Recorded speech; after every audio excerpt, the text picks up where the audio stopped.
Hey guys, tonight we begin with something a little darker. We're not talking about a king in a golden castle or a Roman Caesar draped in purple.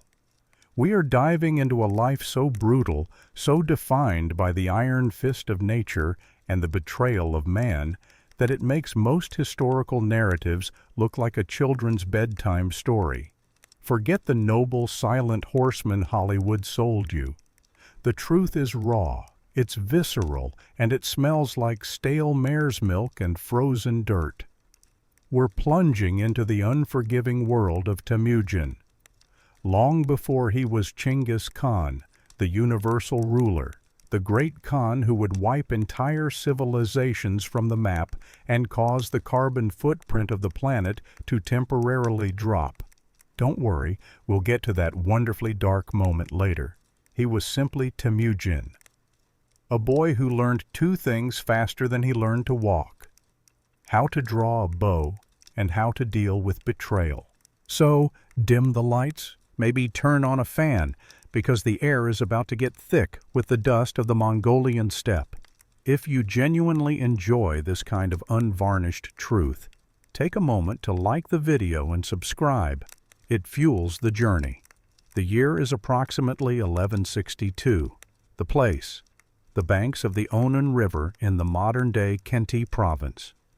Our protagonist's father is a minor tribal chief named Yesugei, a man of some local power, a warrior who had recently captured a rival Merkit woman to be his second wife, Temujin's mother, Hoelun. This is not a tale of a peaceful birth. It's a tale of blood and spoil. When Temujin was born, the legend says he clutched a clot of blood in his tiny fist. Now, in the shamanistic worldview of the Altaic peoples, Turks and Mongols, this was no mere medical anomaly. This was a sign. This was the divine mandate, the destiny of a Khan, what the Turks and Mongols called Kut. It was a visible promise of great fortune, but also of great slaughter. He was not destined for greatness. He was marked by it. His name, Temujin, means of iron or blacksmith, a fitting name for a man who would forge a fragmented, warring collection of tribes into the single most devastating war machine the world had ever known. But the iron would have to be tempered in the deepest, coldest hell of the steppe first. Temujin's childhood was brief and violent, but relatively privileged by steppe standards. He was the son of a Batar, hero chief. He had food, he had protection, and he had a future. Then, at the age of 9, the inevitable betrayal arrived. Yesugei, our chief, was traveling, stopped to eat with a rival Tatar clan. He accepted their offer of food. It was poisoned. And that's the reality of steppe politics. One minute, you're a respected leader. The next, your stomach is seizing up and you're riding home, your life slipping away. Yesugei died shortly after reaching his family. And this is where the romanticized image of a young chieftain takes a baseball bat to the face.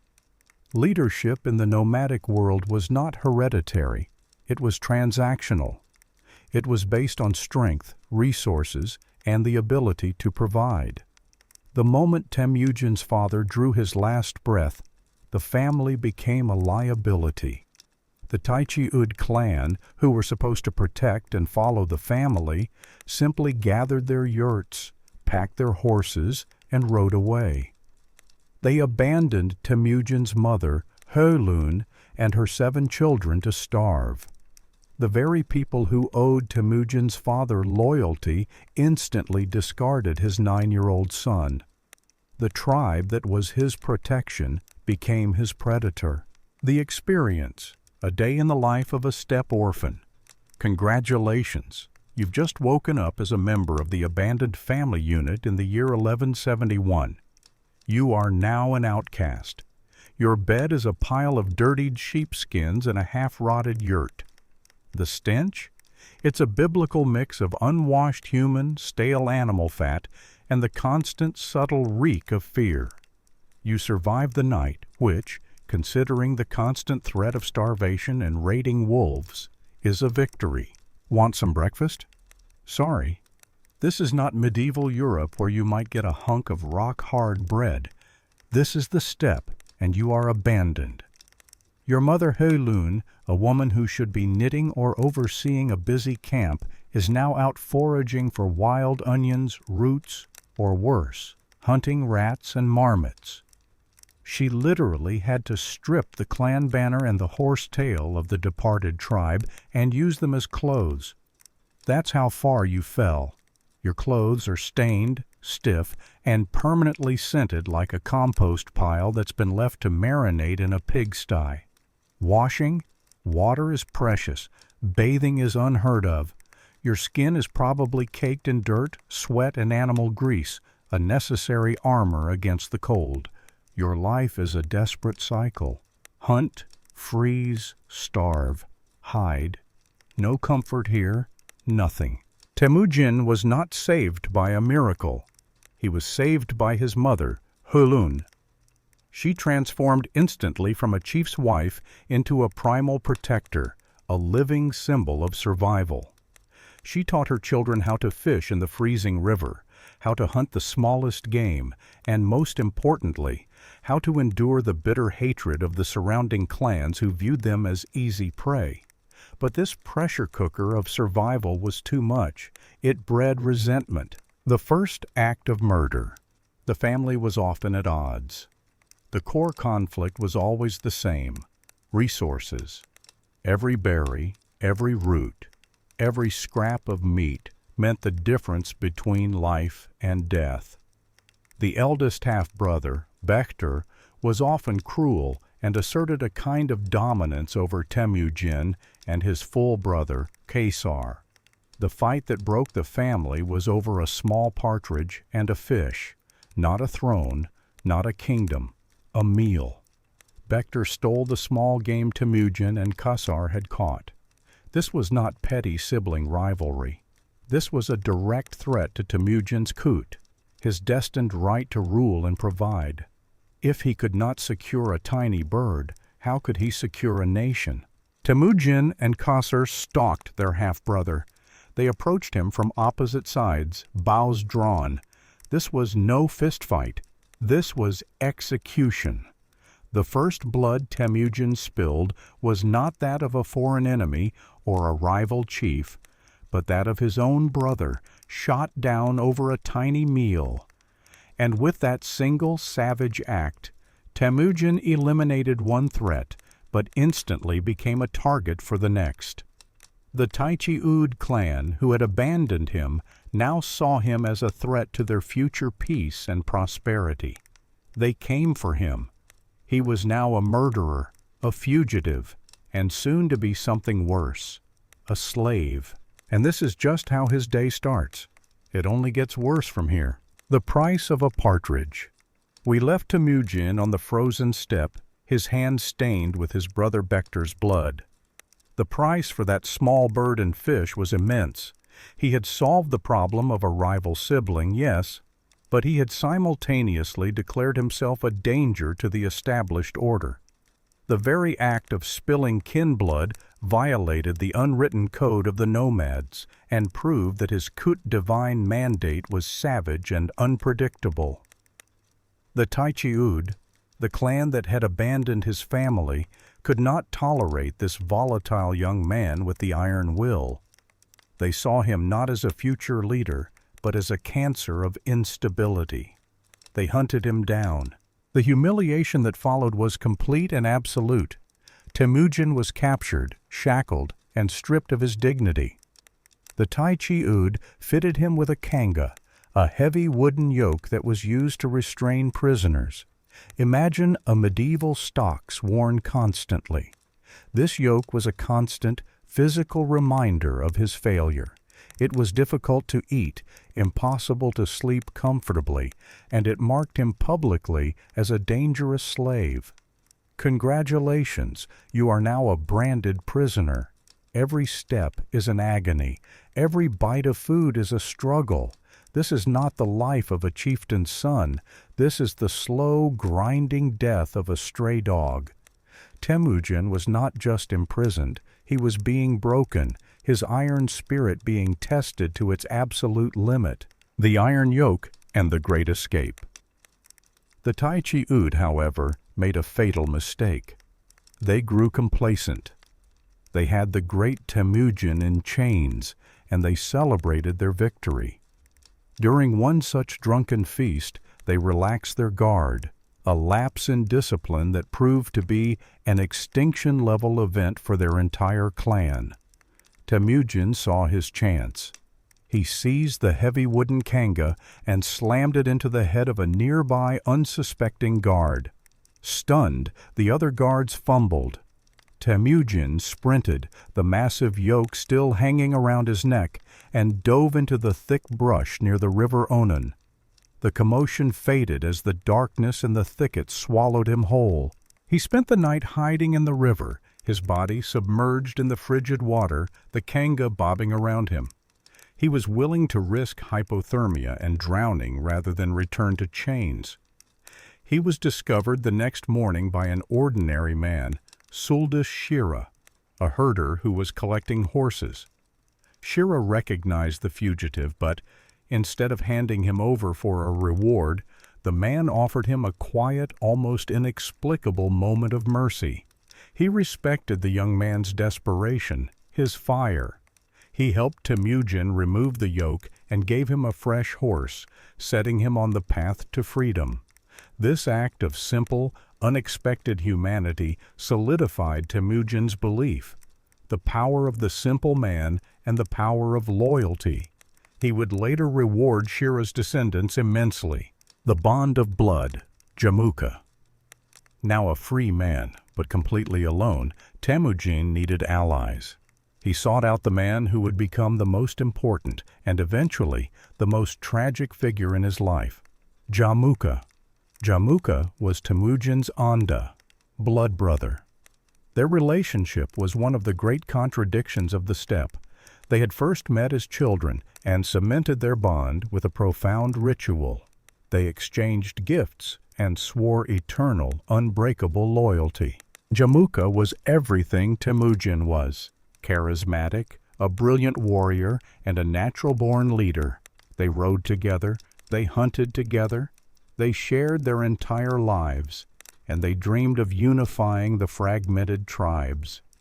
The ultimate alliance, one forged not by bloodline, but by choice. Their philosophies were fundamentally opposed. Jamuka was the torchbearer of the old world. He believed in the traditional aristocracy, the power of clans, and the system of birthright. Temujin, forged in the humiliation of his own clan's abandonment, believed in the new world, meritocracy, loyalty over blood, and the utter dissolution of the old tribal lines. They were two sons destined to collide. They would ride side by side as best friends, only to later fight a war for the soul of the entire nomadic world. The strategic wife, Borta. An Anda offered brotherhood, but a wife offered a clan. Temujin, desperate for stability, rode to the tribe of his mother, the Olkan-Ut, to claim his promised bride, Borta. This was not a movie star romance. It was a power move disguised as a marriage. Borta was a valuable asset, the daughter of a respected chief. Temujin used her dowry, a priceless black sable coat, to curry favor. He immediately gifted the coat to the most powerful man on the steppe, his father's old ally, Togrul Ong Khan, the chief of the Karayat clan. This marriage was a threefold victory. It gave him a wife, it gave him the backing of a small, loyal clan, and the sable coat cemented a crucial military alliance with the powerful Ong Khan, who would act as a surrogate father and powerful protector. For a brief, shining moment, Temujin had found stability, the reckoning, Merkit revenge. But on the steppe, debts are never forgotten. They fester, they grow cold, and then they strike. Temujin's father, Yesugai, had kidnapped his mother, Hulun, from the Merkit tribe decades earlier. Now the Merkits came to settle the score. They struck Temujin's camp in a sudden, brutal night raid. Temujin fled on horseback. He was willing to risk his own life, but he knew he could not take a stand against the full Merkit force. He watched, heartbroken and humiliated, as the Merkits did what his father had done. They kidnapped his new wife, Borta. They took her as a spoil of war. This was not a political slight. It was the ultimate visceral attack on Temujin's honor and manhood. It exposed his weakness. He had regained his freedom, found a brother, and secured a wife, only to lose everything again in a single, terrifying night. Temujin had a choice: vanish into the dust of the steppe or fight. There was no middle ground. He went to his Onda Jamuka and his powerful ally Ong Khan. He did not ask for help. He demanded justice. He needed to reclaim his wife, his honor, and his future. He went to war as a survivor fighting for a wife. He would emerge as a general fighting for a future. The journey from outcast to emperor was about to begin, drenched in blood and fueled by a cold, hard desire for absolute revenge, the reclamation of honor. Temujin's quest to reclaim Borta was his first test as a true military commander. He secured the help of his powerful ally, Togrul Ong Khan of the Karayat, and his blood brother, Jamuka. The combined force was a formidable, if temporary, alliance. Their goal was simple: destroy the Merkit tribe and retrieve Borta. The campaign was swift and brutal. The coalition forces crushed the Merkits, showcasing a coordination that was rare among the fragmented tribes. Borta was successfully rescued, and Temujin was, for the moment, restored to his place. The victory proved something crucial: that Temujin, the former slave, could command the loyalty and respect of powerful Khans. Shortly after the rescue, Borta gave birth to her first son, Joki. The timing was problematic. Had she been pregnant while with the Merkit? This doubt would hang over Joki for his entire life, but Temujin accepted the boy as his own, an act of strength and practicality that further cemented his bond with Borta. The split: Old World versus New World. Following the successful campaign, Temujin and Jamuka remained together for a time. Their camps merged and their forces grew. Yet the seeds of their inevitable conflict, sown by their opposing philosophies, were already sprouting. Jamuka, the traditionalist, believed in the preservation of the old tribal aristocracy. His followers were loyal to their individual clans and their ancient customs. Temujin, however, had a revolutionary vision. His followers were loyal not to their clan, but directly to him. He promoted men based on their skill in battle and their unwavering loyalty, not on the nobility of their birth. This was an affront to every Khan, every noble, and every tradition on the steppe. The split was not a dramatic duel. It was a simple political choice. After a disagreement about where to camp, Jamuka turned to Temujin and said, "Let us part and camp separately." This was the end of their brotherhood and the beginning of the Great War for the steppe. Jamuka rode away, taking the traditionalists with him. Temujin remained, backed by the growing numbers of ambitious, low-born men, the meritocracy of the future, the birth of the command machine. Temujin was not just a great leader. He was a logistical and organizational genius. He knew that to defeat the powerful established tribes, he needed more than just numbers. He needed a machine. His first major reform was the abolition of the tribal military structure. He didn't care if you were a Merkit, a Tatar, or a Karayat. You were a Mongol, and your loyalty was to him. He broke the old lines and reorganized everyone into decimal units. Arbans, 10, Joghuns, 100, Minghans, 1,000, and Tumans, 10,000. Meritocracy. Your rank was now determined by your skill, not your name. A common herdsman could become the commander of 1,000 if he proved his worth in battle. This was a radical idea that guaranteed Temujin the absolute fanatical devotion of the common man. The old nobles, meanwhile, saw their power drain away. The War of Unification. Temujin then systematically set about eliminating every other power center on the steppe. The Tatars. They had poisoned his father.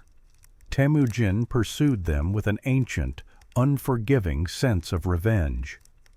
He ordered the massacre of all Tatar males taller than the axle height of a cart. This was a common steppe practice, but Temujin applied it with devastating, systematic efficiency. The Karyites. His adoptive father, Ong Khan, eventually turned on him out of fear and jealousy. The ensuing battle was a crushing victory for Temujin, cementing his dominance over the central steppe. The Naimans.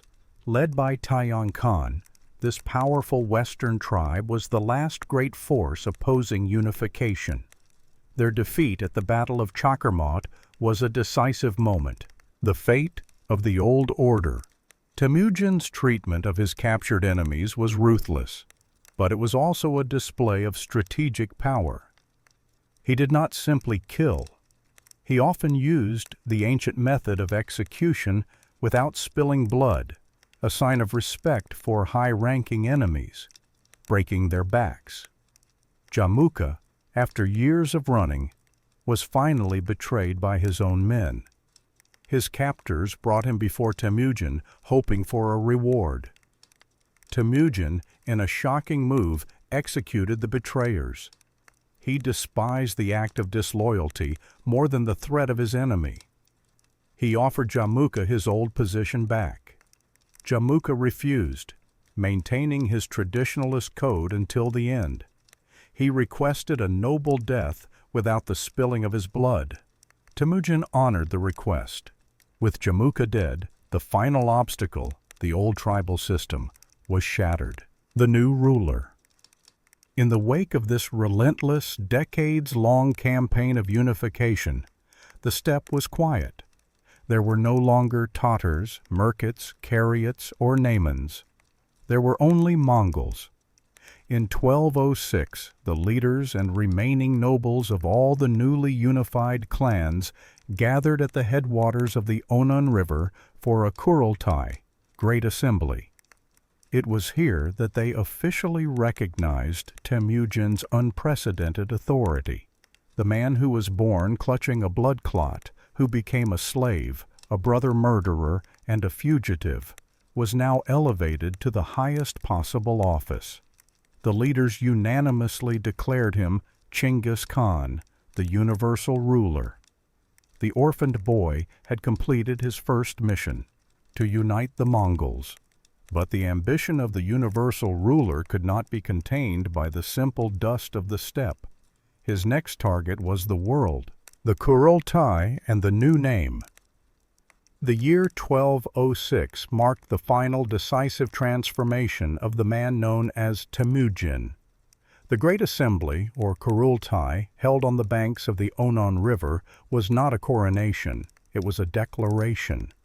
The leaders of the newly forged nation did not just elect a king, they acknowledged the divine will of the blue sky that had chosen Temujin. He was now Genghis Khan, the universal ruler. The name itself was a promise, a command. His dominion was intended to be global, stretching as far as the eye could see and beyond. The former tribal world was now dead, replaced by a single, powerful entity, the Yeke Mongol Ulus, great Mongol nation. But a nation requires more than just a powerful army. It requires a code, a law, a civilization that can hold the chaos at bay. The architect of the law, the Yasa Genghis Khan, an illiterate man, understood the power of a unified legal code. His greatest non-military invention was the Yasa, Great Law, or Code of Conduct. This was the secret cement that held his vast, diverse, and rapidly expanding empire together. The Yasa was not a book of statutes. It was a carefully guarded, written collection of decrees and unwritten traditional laws meant to be memorized and recited by those who governed. Key mandates of the Yasa: absolute loyalty. Disloyalty or betrayal of a superior was punishable by death. Meritocracy. Enforcement. No distinction was to be made between a noble and a commoner. The law applied equally to everyone, including his own sons. Discipline. Adultery, theft, bearing false witness, and even failing to return a found object were often capital offenses. The law was severe, but its clarity made the empire incredibly stable and safe. Tolerance. Genghis Khan decreed absolute religious tolerance. This was not a matter of liberal belief, but of practical governance. In his world, all were permitted to worship their own deity, provided they acknowledged the supreme authority of the blue sky and the Khan. The result of the Yasa was the creation of the most disciplined fighting force and the safest trade routes of the era. The Iron Code forged the Mongol people from a collection of tribes into a nation built for conquest. The first target, the Golden Empire. With the steppe unified and the law established, Genghis Khan turned his gaze outward. The target was obvious: the fabulously wealthy, technologically advanced, and arrogant Jin dynasty of northern China. For generations, the Jin had humiliated the Mongols, demanding tribute and often massacring leaders. Now, the tables were turned. In 1211, the Mongol armies crossed the Gobi Desert. This was a war of technology versus mobility. The Jin had massive, well-fortified cities like Zhongdu, modern-day Beijing, and a standing army vastly larger than the Mongols. They relied on walls, siege engines, and bureaucratic inertia. The Mongols, however, brought superior strategy. They used their unparalleled mobility to bypass fortresses, cut supply lines, and terrorize the countryside. The Mongols, experts in open warfare but novices in siegecraft, quickly adapted. They used the vast population of the conquered areas as human shields and forced labor. Tens of thousands of Chinese peasants and Jin prisoners were pushed forward to fill moats, climb walls, and take the brunt of the defenses. You were either a Mongol warrior or a human battering ram. There was no third option. The campaign was devastatingly successful. By 1215, Zhongdu had fallen. The city was systematically looted and then burned, the flames reportedly lasting for an entire month. Genghis Khan had not just won a war, he had acquired a vast treasury of gold, silk, and, crucially, technology. Siege engineers, cartographers, and bureaucratic administrators. He was a destroyer who understood the necessity of capturing expertise. The architect of the succession, the four sons. While on campaign, Genghis Khan never neglected the most dangerous political problem of any empire: succession. He had four major sons by Borta: Jochi, Chagatai, Ogadai, and Tolui. Jochi, the disputed, the eldest, but his legitimacy was always questioned due to Borta's kidnapping. Chagatai, the lawmaker, a stickler for the Yasa, often argumentative. Ogadai, the moderate, known for his affability and diplomatic skill. Tolui, the hearthkeeper, the youngest, destined to inherit the ancestral homeland and the bulk of the army. Genghis Khan's plan was brilliant but inherently flawed. He divided the empire, the Ulus, among his sons while he was still alive. The overall state belonged to all of them, but they each ruled a domain. This guaranteed a massive empire upon his death, but it also sowed the first fatal seeds of future civil war. The crowning achievement of his domestic policy was choosing the third son, Ogadai, as his successor, Great Khan. He forced his feuding sons to swear an oath to support Ogadai, knowing that only Ogadai's moderate temperament could possibly hold the vast empire together after his death. The Western Shadow and the Unheeded Warning.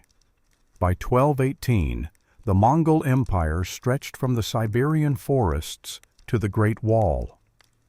Genghis Khan, ever the pragmatist, sought to open trade with the last great power blocking his access to the wealth of the West, the Khwarezmid Empire, modern-day Iran, Uzbekistan, etc. He sent a caravan of nearly 500 camels laden with gold, silver, and silk, accompanied by Mongol envoys. It was a gesture of peace and trade. He wanted wealth, not war. But the Shah of Khwarezm, Muhammad II, a man blinded by arrogance and a failure to understand the true threat of the Mongols, made the ultimate mistake. At the city of Otrar, the Khwarezmid governor arrested the caravan, accusing the envoys of spying. He then confiscated the entire treasury and executed the Mongol envoys. A few survivors made it back to the steppe to deliver the terrifying news to Genghis Khan. You do not kill the envoys of a Khan, especially not the Khan. This was not a minor diplomatic incident. It was an unforgivable act of war and a deep, visceral insult to Genghis Khan's honor. The universal ruler, his rage now cold and absolute, stood up and swore an oath. He did not want war, but now he would deliver nothing less than total annihilation. The most destructive, unforgiving campaign in history was about to be unleashed upon the unsuspecting world. The Gathering Storm. Otrar's insult. The execution of his envoys and the theft of his trade caravan by the Khwarezmid governor at Otrar was more than just a political outrage to Genghis Khan. It was a personal vendetta handed down to him by fate. The great Khan viewed the Khwarezmid Shah, Muhammad II, as a man who had declared himself an enemy of the blue sky. This insult demanded not just punishment, but a divine retribution so complete that the very memory of the Khwarezmid Empire would be scoured from the earth. In 1219, Genghis Khan mobilized the entirety of his armed force, estimated at over 200,000 men. This was not a raid, it was an extinction event. He led his army across the Tian Shan Mountains into Transoxiana, Central Asia, demonstrating a logistical mastery that dwarfed any European army of the era. The vast single-file column of the Mongol war machine was an unstoppable force heading west. The visceral destruction, the fate of the cities. The ensuing campaign against the Khwarezmid Empire, a civilization that stretched across modern-day Iran, Afghanistan, and Central Asia, was a terrifying blueprint for total war. Otrar, the city where the insult took place, was besieged first. After a 5-month resistance, it fell. The governor, Inalchu, was captured and brought before Genghis Khan. In a moment of absolute chilling vengeance, the Khan ordered that molten silver be poured into the governor's eyes and throat. The message was clear. You killed my trade, you blinded yourself to my power, and now you will be blinded by your own greed. The city itself was systematically razed. Bukhara. The city, a jewel of Islamic learning, was quickly taken. Genghis Khan entered the great mosque not to pray, but to deliver a terrifying sermon. I am the scourge of God. If you had not committed great sins, God would not have sent a punishment like me upon you. The city was stripped of its scholars and artisans and then burned. Samarkand, the capital, a fortified city that resisted fiercely, was crushed. The survivors were often marched out of the city and lined up for execution. Urgench. This siege was unique in its savagery. The city, which held out for 6 months, was finally defeated by diverting the Amu Darya River to flood and drown the entire population. This wasn't merely conquest, it was demographic and ecological collapse. The Mongols didn't just kill the armies. They massacred entire civilian populations, often stacking heads into pyramids and leaving fields of bones. They systematically destroyed the elaborate qanats, underground irrigation systems, that supported the oasis cities, turning fertile land back into uninhabitable desert. Genghis Khan, the original extreme climate activist. But amidst this unimaginable horror, a strange and utterly dark historical footnote emerges. For all the destruction of life, Genghis Khan managed to do something truly unique to global history. He may have temporarily corrected the planet's carbon footprint. Scientists estimate that the massacres and campaigns of Genghis Khan and his immediate successors led to the deaths of roughly 40 million people, about 10% to 15% of the global population at the time. Now, pay attention. When those people died, the vast agricultural lands they tended were abandoned. These farmlands, once stripped bare for crops, quickly reverted back to forest and scrubland. Trees and other vegetation began to grow back across an area roughly the size of the modern UK. These millions of square miles of regrowing forest began sucking huge amounts of carbon dioxide out of the atmosphere. Researchers calculated that the Mongol campaigns pulled an estimated 700 million tons of carbon from the air. This caused a discernible, temporary drop in global atmospheric carbon dioxide levels. So there you have it.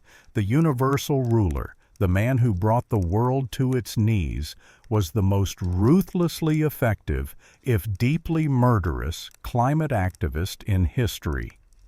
He achieved his green goal by literally making the planet less populated. A true pioneer in extreme, population-controlling environmentalism, he killed 2 birds with one incredibly bloody stone. Welcome to the history of the world, the flight of the Shah and the scouting mission. While his cities burned, the Khwarezmid Shah Muhammad II fled west, his empire crumbling behind him. Genghis Khan pursued him with 2 of his greatest generals, Subutai and Jebei, giving them an impossible order: find the Shah, dead or alive. The Shah died on a small island in the Caspian Sea, a defeated, lonely figure. But Subutai and Jebei did not turn back. They continued their relentless pursuit, which morphed into one of the greatest reconnaissance missions in history. These 2 generals pushed through modern-day Iran, crossed the Caucasus Mountains, defeated the Georgian and Armenian armies, annihilated the combined Russian and Cuman forces at the Battle of the Kalka River, and finally circled the entire Caspian Sea before returning home. They had scouted Eastern Europe, mapping the future battlegrounds for the Khan's successors. They were not merely warriors, they were the terrifying eyes of the empire. The end of the Great War, the start of the next. Genghis Khan spent nearly 7 years in the West, returning to the steppe in 1225. He had completed the annihilation of the Khwarezmid Empire, secured the vast wealth of the Silk Road, and terrified the kingdoms of Europe. He was the undisputed master of Asia. However, a small final threat remained.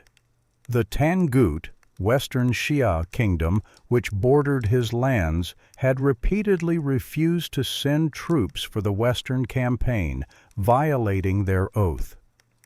This was the final piece of unfinished business, the last act of betrayal he would tolerate.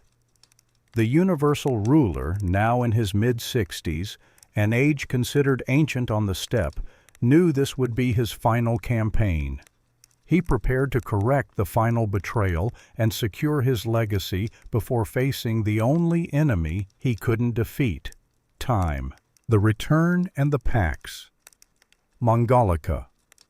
Genghis Khan returned to Mongolia in 1225, not as a conqueror seeking more land, but as an architect organizing a truly global state. His mind shifted from the brutality of the battlefield to the bureaucracy of the Pax Mongolica, or the Mongol peace. The contradiction of the Pax. The Mongol peace was enforced by unimaginable terror. The Khan's reputation alone was enough to keep vast territories subdued. The rule was simple: submit, pay taxes, and enjoy peace. Resist, and suffer total annihilation. Because of this stark, unforgiving binary, the Silk Road became safer than it had ever been. Merchants, envoys, and travelers could move from the Pacific to the Black Sea under the protection of the Khan's law, fostering an era of unprecedented East-West cultural and economic exchange, all resting on a foundation of bone and terror. The power of paper. Despite his illiteracy, Genghis Khan was a champion of the written word. He commanded his captured scribes, Uyghur Turks mostly, to create the first written script for the Mongol language. He understood that written records, official seals, and communicated decrees were essential for governing an empire that spanned continents. The Yasa, once memorized, was now a protected written document, ensuring its stability long after his death. The dangers of succession and the sun's shadows. The greatest challenge of Genghis Khan's final years was his own family. The very system of ulus, inherited domains, he had created to ensure stability also fostered division.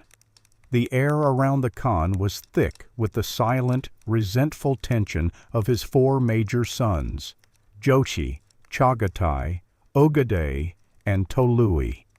The conflict. Over Jochi. The question of Jochi's paternity, stemming from Borta's kidnapping, persisted. It had poisoned his relationship with his fiercely conservative brother Chagatai. Jochi eventually began to assert more independence in his assigned western territories, leading to an increasing rift with his father. Genghis Khan grew deeply concerned about Jochi's loyalty. Jochi, perhaps sensing his fate, died in early 1227, just months before his father. Whether he died of illness or by his father's silent decree remains one of history's most enduring mysteries. The choosing of Ogadai. Genghis Khan's genius was his pragmatism. Despite the natural tendency to favor the eldest or the youngest, he chose the moderate and diplomatic Ogadai as the great Khan, Kagan, for the entire empire. He forced his sons to swear an oath, the Geryasa, that they would support Ogadai. This was not a choice of love, but a decision based on the single goal of preserving the empire. He knew that the empire's future stability rested on Ogadai's easygoing nature, which was better suited to balancing the ambitions of his brothers. The loneliness of the universal ruler. The man who ruled over more territory than any single individual before him was, in many ways, profoundly isolated. He had achieved absolute power, but it came at the cost of personal relationships.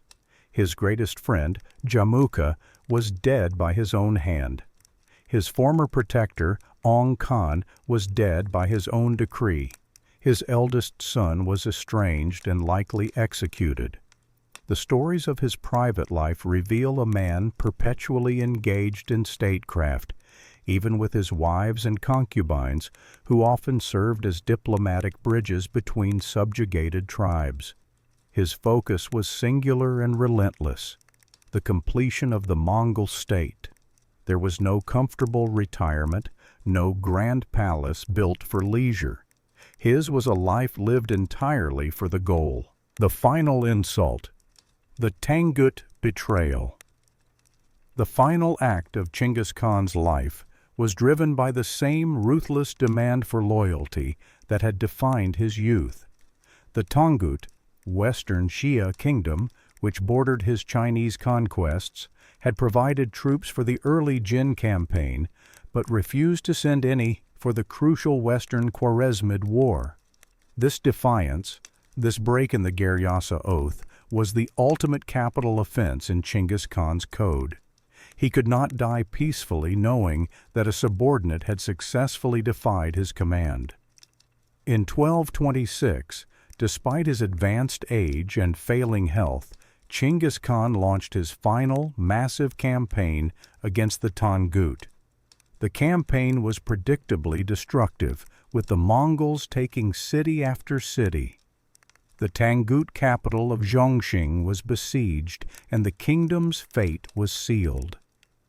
The final oath. As he lay ill during the siege, Genghis Khan delivered his final terrible order. He commanded that the Tangut capital be utterly destroyed and the royal family executed once the surrender was complete. He could not forgive the betrayal. He was determined that his final act be the total eradication of disloyalty. The universal ruler was nearing the end. The man who united the world was about to face a very quiet, very personal reckoning. The world held its breath, waiting for the death of the most powerful man who ever lived. The end of the campaign. The year is 1227. The Tangut capital of Zhongxing was under siege, and the entire kingdom of Western Xia was on the verge of total collapse. Genghis Khan, weakened by age, the sheer fatigue of constant warfare, and perhaps a sudden illness or a complication from a fall from his horse, was dying in his field tent. His final hours were spent solidifying his last terrible will: the total destruction of the Tangut state as punishment for their betrayal. He had made his promise to the blue sky. No defiance would go unpunished. The city surrendered. The final command was carried out with chilling efficiency, and the Tangut kingdom was removed entirely from the map. The mystery of the death. The official cause of Genghis Khan's death is listed simply as illness. However, his departure, like his life, is wrapped in myth, rumor, and a deliberate cover-up. The official secrecy was total and immediate, reflecting the Mongol belief that the knowledge of a Khan's passing should not empower his enemies. The rumors, the unvarnished truth of gossip. The whispers of the steppe suggest more dramatic endings. The fall, a severe injury sustained after falling from his horse while hunting wild asses during the Tangut campaign. The vengeful princess. The most dramatic tale involves a captured Tangut princess who, after sleeping with the Khan, secretly stabbed him or poisoned him as an ultimate act of vengeance for her people. Whatever the truth, the effect was the same. The universal ruler, the man who conquered 2 continents, was defeated by a force smaller than a single arrow. The ultimate irony, the secret burial, the path to eternity. Genghis Khan's burial was his final, most enduring masterstroke of security. His express command was that his resting place should never, under any circumstances, be found. He did not want a mausoleum to be desecrated or a monument to be a target for future enemies. Visceral details of the burial. The funeral procession was an act of complete erasure. The small escort team that accompanied his body back to the Kentai region, his ancestral homeland, was under orders to kill every single person and animal they encountered on the journey, to ensure that no one could pinpoint the route or the destination. Once the body was interred, according to legend, his soldiers took drastic measures to hide the location. Some tales claim they diverted a river to flow over the gravesite, while others insist that an entire tumen, 10,000 horsemen, rode repeatedly over the area, trampling the earth until all traces of the excavation were gone. The result is a historical enigma. The tomb of the greatest land conqueror in history remains one of the greatest unsolved archaeological mysteries. He rests in an unmarked grave, a testament to his power that even in death he continues to dictate the terms of his own secrecy. The legacy. The global accelerator. Genghis Khan did not leave behind stone monuments. He left behind an infrastructure of conquest that his sons and grandsons would leverage to create the largest contiguous land empire in world history. The empire continues.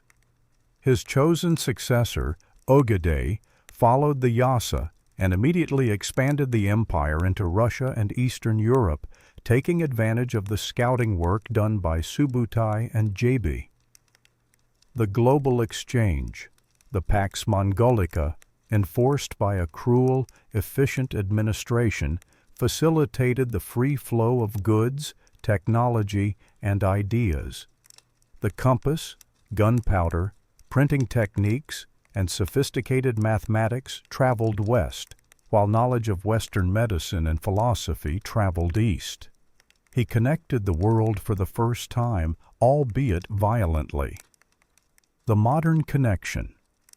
Next time you use a global positioning system or send a message across continents in seconds, remember the Urto, the Mongol relay system, the first efficient international postal and intelligence network, which was a precursor to our modern digital highways. The reflection and the closure. Genghis Khan was a man born into chaos, who used absolute chaos to create a terrible, violent order. He was a father who had to kill a brother and betray a friend. He was a leader who valued loyalty more than his own family. He was a destroyer of cities who built the bridge between the East and West.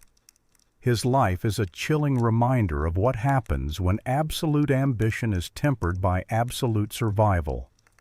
His tomb may be a mystery, but his impact, the sheer magnitude of his achievement, is undeniable.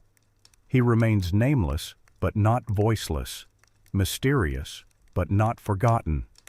The universal ruler may have conquered the world in life, but in death, he continues to challenge our understanding of history. Thank you for joining us on this deep dive into the unvarnished truth of Genghis Khan. Be sure to hit that subscribe button for the next historical deep dive. We'll see you soon.